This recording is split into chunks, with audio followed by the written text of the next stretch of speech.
And I'm from the south of France. Gilaan jedhama. Firansirraan dhufe. Torban tokkoof naannawaa daangaa Jibuutii turre. Amma immoo paarkii biyyoolessa gaarreen Baalee daawwachaa jirra. San booda gara kibbaatti imaluudhaan sabaaf sablammoota daawwanna. Teessumni lafaa fi heddumminni lubbu qabeeyyii paarkichaa hedduu nama gammachiisa. Kanan as dhufe yeroo jalqabaa fi yommuun gara biyya kootti deebi'u waa'ee gaarummaa uummata Itoophiyaa firootaa fi hiriyoota kootti nan hima. Aadaan keessummaa ittiin hawwatan baay'ee gaariidha. Qilleensi akkana diilallaa'u Afrikaa keessanii jira jedhee yaadeen beekun ture. Yommuun dhufe argetti garuu baay'een ajaa'ibsiifadhe. Bineensota bosonaa miidhagina paarkichaa ta'an daawwannee jirra.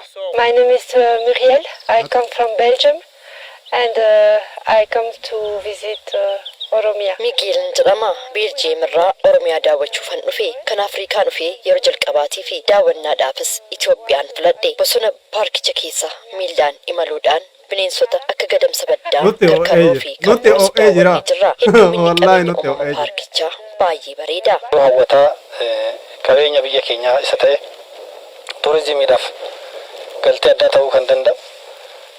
Uumamni isaa baay'ee mijataa isa ol ka'iinsa lammaffaa ta'e akka biyya keenyatti raas daashan irratti aanee isa lammaffaadha. As biyyuma kana dhumachuun miira addaa keessa nama galchaa baay'ee uummanni biyya keenyaa fi daawwatee isa kana addunyaadhaaf dabarsuu qaba. Haalli nageenyaas amansiisaa ta'uu ibsaniiru. We do not feel insecure at a single time, really. Dhimma nageenyaatiin wal qabatee sodaan tokko illee hin jiru. Sakatta'iinsi buufataalee to'annoo irraa taasifamu gaariidha. Hawaasni naannichaas nu deeggaraa ture. Paarkiin biyyoolessaa gaarreen Baalee bal'ina lafaa kiiloomeetira iskuweerii 250 haguugee kan argamu yoo ta'u paarkiin kun bineensota marartee kan akka jeedala fardaa, gadamsa baddaa fi kabboos kan of keessatti qabatee argamudha. Namni gara paarkii biyyoolessa gaarreen Baalee dhufe osoo kiiloomeetira dheeraan deemin sirna kooshan daawwachuu salphumatti kan danda'u. Kanaaf waan paarkii sagalee qo'aa isinii bana sagalee alatti malee hin dhaga'amuumi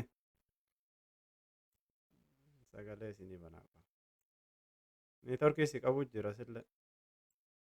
Sirna kooshanan kana yoo ilaalle tokko amma inni keessa jiru kun lafa mukkeen kaabaa yookiin noorzan niwudilaandii jennaani. Isa kana keessatti baay'inaan lubbu qabeeyyiin akka gadamsa baddaa, boroofaa fi akkasuma hoosiftoonni garaagaraa simbirroonnis as keessatti argamu.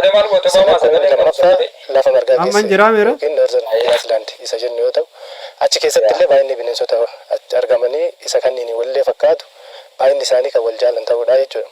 Sirna koon inni sadaffaan lafa saatoo isa jennuudha. Sirna koon inni afuraffaa fi baay'ee barbaachisaa ta'e baddaa diilallaadha. Sannate pilaatoo isa jennu. Sannate akkuma beekamu bakka jireenya jeedala fardaa fi lubbu qabeeyyii marartee ta'an hedduuti jechuudha. Sirna koon inni shanaffaa fi inni dhumaa bosona harannaa leenca gurraacha bosona harannaa keessatti argamu yeeyyii akkasuma bineensota garaagaraa kan of keessaa qabudha jechuudha. Eegdotni paarkii biyyaalessaa gaarreen Baalee carraa hojii argachuun cinaatti meeshaalee teekinooloojiitti fayyadamuun